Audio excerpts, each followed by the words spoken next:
Hello everyone, welcome back to my channel. How are you doing today? Thank you for stopping by. So today we're making something fun, nice and straightforward, and it's just going to be one bowl recipe. Ta-da! So I have unripe, very overripe bananas. Sorry. Blah, blah, blah. I have overripe bananas and I'm like, okay, so what can I do with it?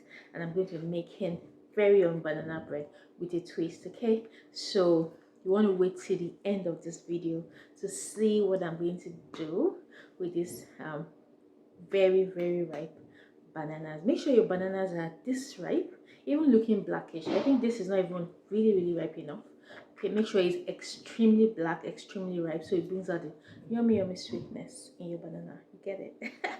All right, so Okay, so um, we're going to start by peeling our bananas. Okay, you can see the bananas are nice and ripe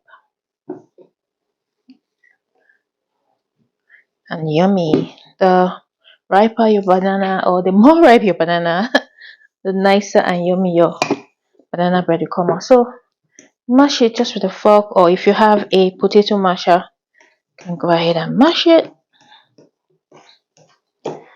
Just take your time and mash it nicely, and that is how you want it to look. Okay, just like this.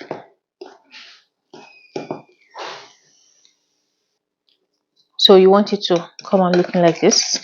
Okay, that's it. I'm gonna go to the next step. Okay, so for you to know how easy this recipe is, we're just going to crack our eggs right into the mashed bananas. We're using 2 eggs. Okay, then in goes vanilla. I'm just going to splash the vanilla in there. Make sure you use good quality vanilla, guys. You don't want to use like funny looking vanilla here and there. Then I'm also going to add my sour cream. I'm adding sour cream to this recipe. Also, I'm going to add oil, 2 tablespoons of oil. Okay, that's it. Then in goes our sour cream. I'm using half cup of sour cream. This recipe is fast, so, and I don't want to I don't want to use too many bowls. I remember I promised that it's just one bowl. I know it's not exactly one bowl, but I'm trying to stick to one bowl. So here the technique is mix all the wet ingredients in one bowl, mix all the dry ingredients in another bowl, and you whisk everything together. Like, it's that easy. Okay, so mix all this together. You see it's looking nice and yummy. Then we'll have our dry ingredients in another bowl. Okay, if you choose, you can add your eggs to this bowl, but because I mean your sugar, right, to this bowl, if you choose to, but I just prefer adding all my wet ingredients in a bowl and then adding all the dry in another bowl. Okay, make sure this is my melted butter. All right, make sure it's not too hot. Let it cool so it doesn't cook your egg. Remember, we have eggs here, but if you are not able to wait like me right now, I can't wait. I'm just in a hurry. I just want to finish this thing right now. Okay, so I'll just whisk as I pour so it doesn't cook. So that's the technique. All right, scrape the side of the bowl to get all my butter in there. All right, and that's it. I'm gonna just whisk it nicely. I'll change my whisk to, because I want this thing to be well incorporated, so I'll just change to a bigger whisk. And that's it. Can you see how yummy this looks? Can you imagine this in a cake? Alright, so we're going to be putting together our dry ingredients in another bowl.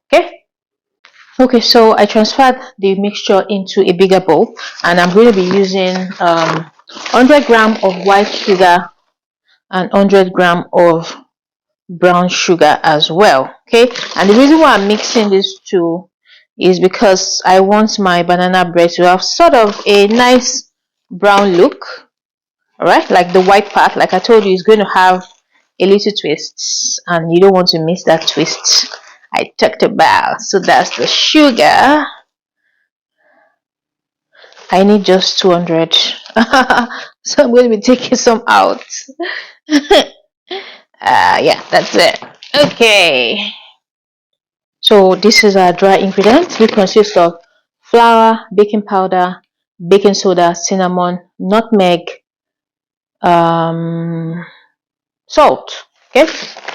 So we're going to be using 180 gram of flour. Remember, I like to use cake flour, guys. Cake flour is what I use, and that is the brand I like to use for all my cakes. So we're going to be using flour. Okay, this is just the regular flour that you use. This is 1.5 cup or 180 gram, depending on if you're using a cup or a scale. I always use a scale at this point, guys. I don't think there's anyone that should still be using ordinary cup. If you want to get serious about baking, you should get a scale. It's so cheap. There's so many cake stores these days that have what's it called, scale. Scale is so cheap. So please invest in a good scale. Just my 2 cents, okay? And 1 teaspoon of baking powder. So this is the baking powder I use, just a regular great value baking powder. This is 1 teaspoon of baking powder and 1 teaspoon of baking soda. I also use great value baking soda. Just get everything in there, all the dry ingredients in one bowl.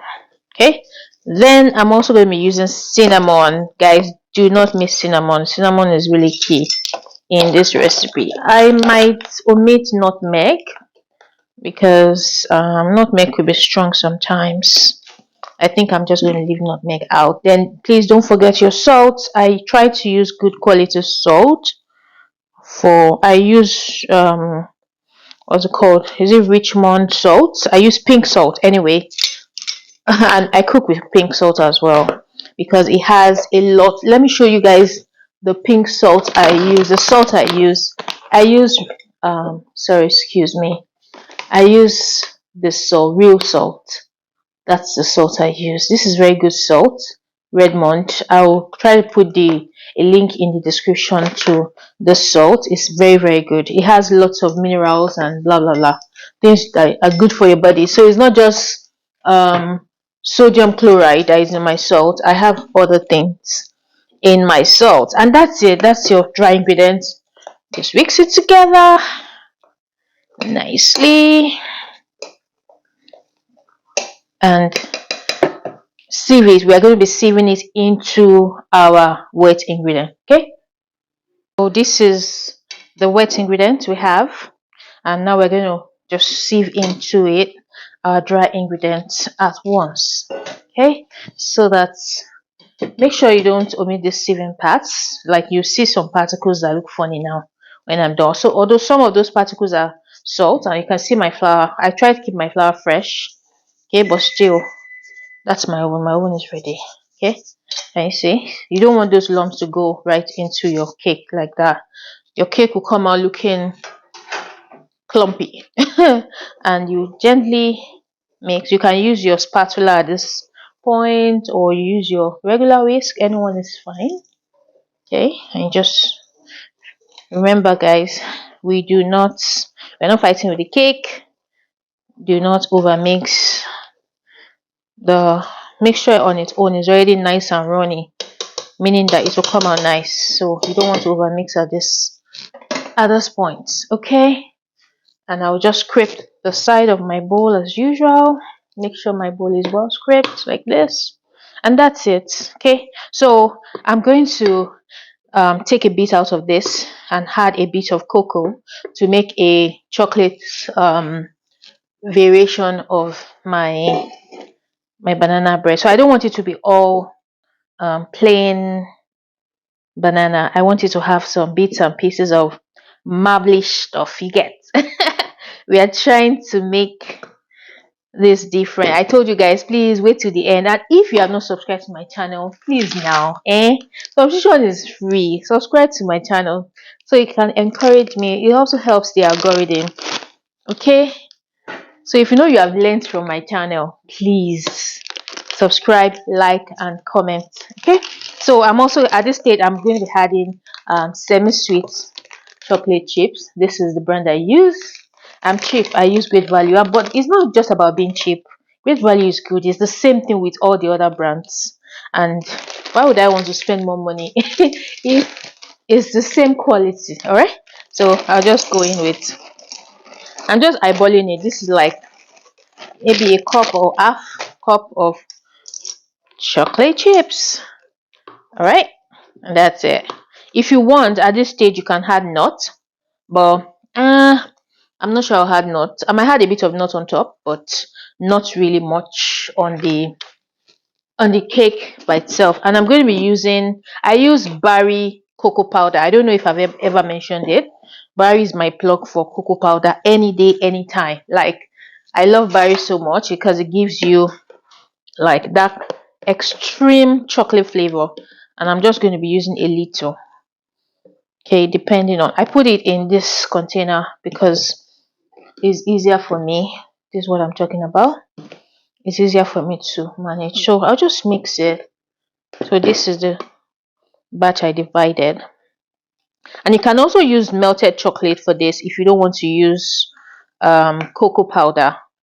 But because the quality of my cocoa powder is very good, I don't mind using this. You just try to whisk it a bit so it doesn't have too much lump. Okay, so that's it. This is what is going to give me that nice marble look on my cake. All right, so this is what you're looking for, and that's it. Go ahead and marry the two. I'm going to be using loaf pan, just this kind of pan. So you can see you don't really need to do anything too fancy on your pan. I just put a regular parchment paper. It doesn't have to look so good. This looks very ugly, but I really don't care. I just want you to understand and get the drift of what this whole thing is about. Okay, so in goes the batter, the first batch we made. It goes in first, then I'll go in with the chocolate because I want it to have that marbly effect, remember.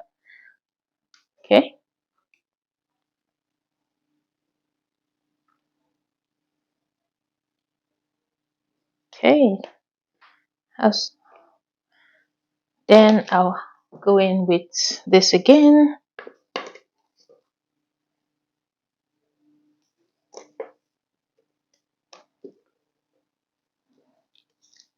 Try to scrape the size of the bowl.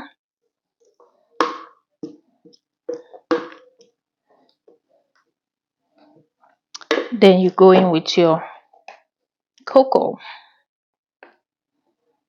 So when it comes out, it will look very wavy and it will have this nice look when it's out of the oven. I'll just reserve a little for the top of the cake.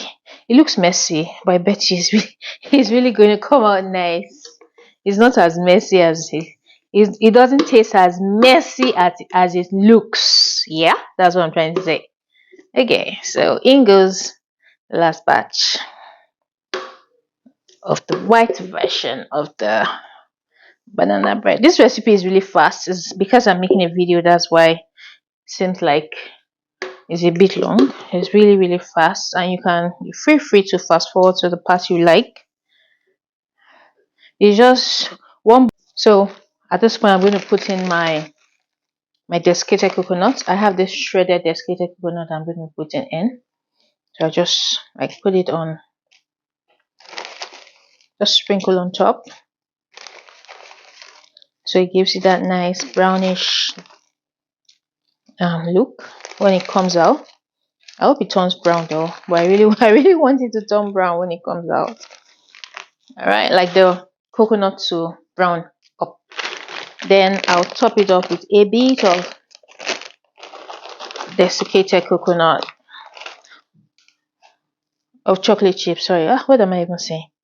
Chocolate chips on one side. Then walnuts. You know, I will always use walnuts for my cakes. I'm so addicted. Okay, can you? Yes, and that's it. You see what that looks like? Isn't that yummy? Okay, and it goes straight into the oven. I'm baking at 350. At this point, you need to just eat it on the counter so that whatever air is in it, but I'm sure it doesn't have too much air. You need to be a lot patient with this cake because it bakes slowly. You don't want to waste time. 350 at minimum 50 to 1 hour, depending on how your oven works, is when this cake is going to be baked. So far your toothpick comes out clean, it is ready and good to go. All right, and this is it. It's ready. Can you see how yummy it is? Like, can you just see? Like, do you just want to eat it? Oh wow. And I left it in the pan to cool for like 20 minutes. And I'm just going to bring it out of the pan gently. And I'll cut it. Okay. What it looks like, guys. This is so yummy. The coconut and everything all melted. Where do I start from? Okay, anyway. I have a taster here. Oh, can you see the swirl that we did? The design. This is how it's going to look with all the marbles. This is so yummy. Okay. Because I'm in a kind of diet restriction, I might not be able to eat too much, but my kids are waiting, like they're waiting like soldiers to eat it. So this is a taste test. Oh my god. Mm. Mm. Can you hear the crunch? What do you think? It's very chocolatey. It's very moist. It's very wet. No, it's not wet, but it's moist. And it's like crispy on the edges. That's how it's supposed to be. Mm. Mm. Mm. Mm. This is so good. Okay? Really try. And like this video. Subscribe, comment. If you have any question, ask me. And I said, if you don't have sour cream, use Greek yogurt. Okay? Alright. Thank you. Have a good day. Bye. Bye.